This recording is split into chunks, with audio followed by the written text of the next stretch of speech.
পাঁচটা কণী লৈছোঁ মই কণীকেইটা এতিয়া সিজোৱা হ'ব ভালদৰে কণীটো ধুই লৈছোঁ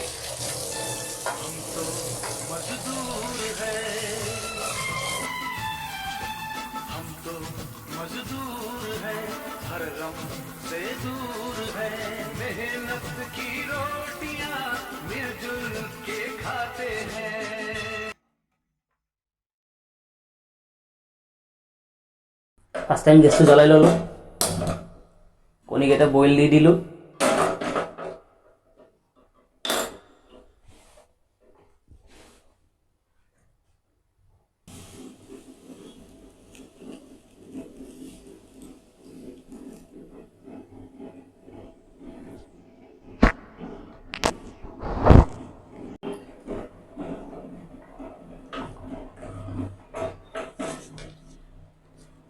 এতিয়া কণীটো হৈছে কণী পাঁচটা আছে কণীকেইটা নমাই দিম মই ইয়াৰ পৰা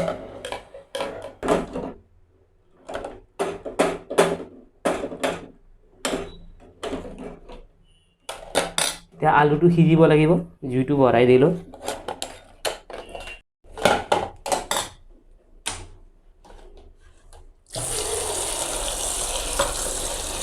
কণী কেনেকৈ চেলাব লাগে মই এক লগত দেখাই যাম এনেকৈ ভাঙি দিব লাগে ভাঙি দিলে পানী দি ল'ব লাগে পানী দি আঙুলিটো এনেকৈ দিব লাগে এনেকৈ বাকাল চেলাব লাগে মই যেনেকৈ এইটো চাইড এনেকৈ দিব লাগে এনেকৈ তেতিয়া কণীটো আৰু ভাঙি নাযায়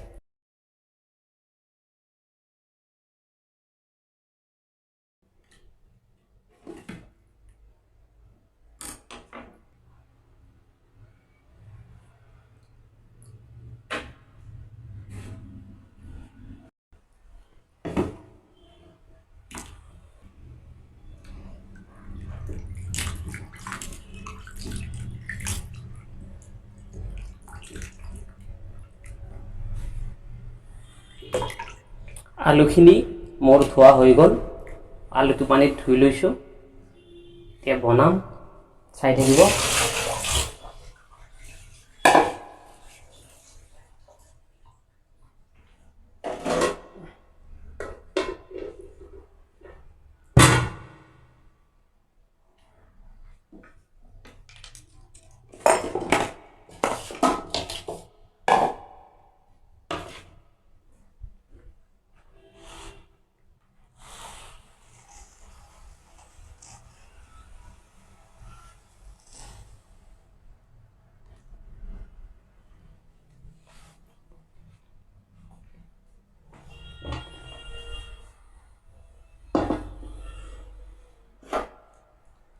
ফাৰ্ষ্ট টাইম গেছটো জ্বলাই ল'লোঁ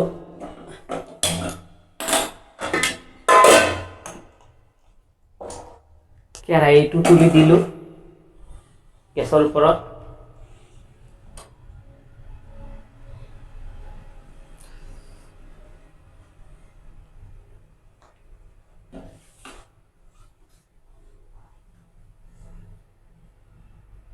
পিঁয়াজ জ্বলা কাটি আগতে ৰেডি কৰিছোঁ এতিয়া ইয়াত দিম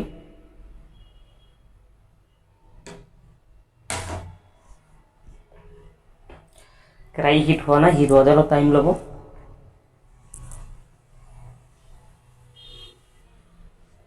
কেৰাহী হিট হৈ গৈছে মোৰ মই এতিয়া মিঠাতেল দিম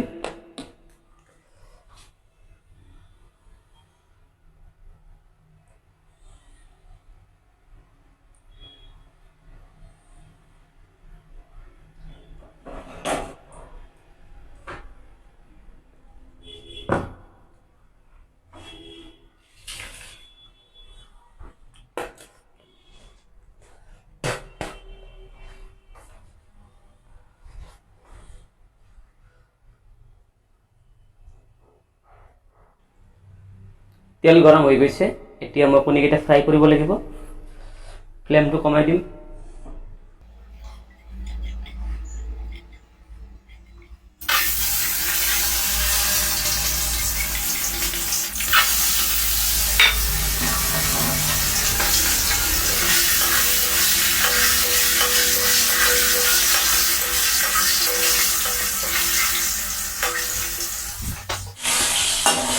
কণীকেইটা অলপ লাল হ'ব দিব লাল হ'লে অলপ দেখিবলৈ ভাল অলপ কাঢ়া হৈ যায়।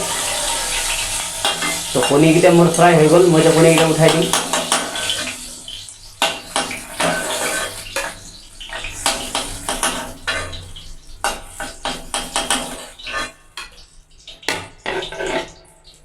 এতিয়া মই আলুখিনি ফ্ৰাই কৰিম।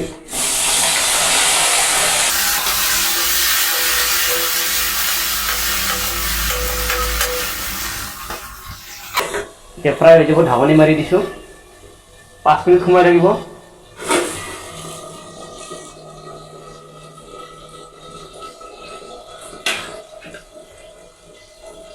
এতিয়া ঢাকনিখন গুচাই দিলোঁ।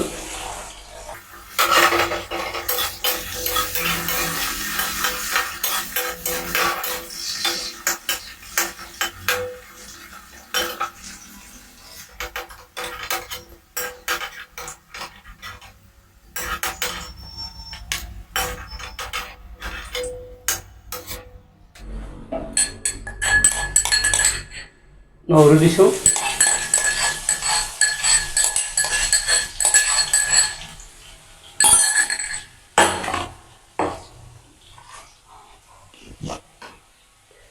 কেঁচা দিছোঁ।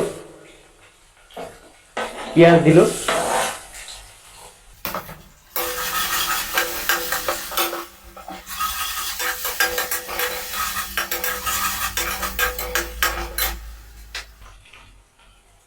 হালধি দি দিলোঁ।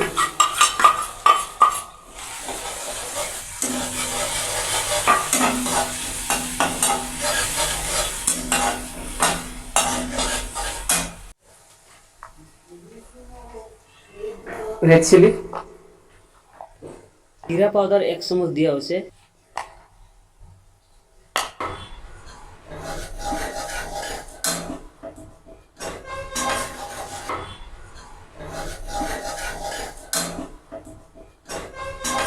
বইল আলু মই বইল কৰি ৰাখি পিটিকা বনাই ৰাখিছিলোঁ, এইখিনি ইয়াতে দিছোঁ।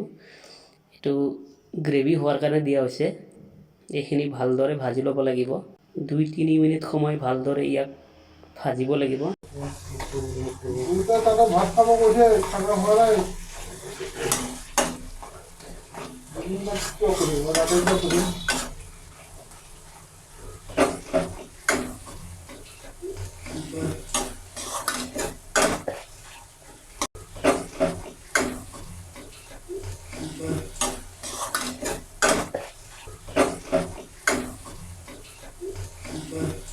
ইয়াত 500 ml গৰম পানী এড কৰিম।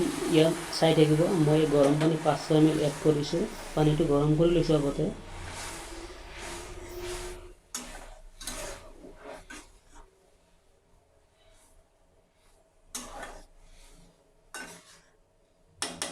এতিয়া মই ফ্ৰাই কৰি থোৱা আলুখিনি ইয়াত এড কৰি দিছোঁ।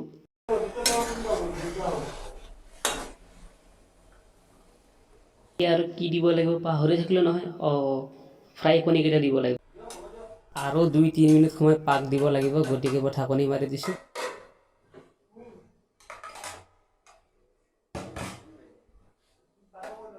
ফাইনেলি মোৰ কণী আলুদম হৈ গ'ল।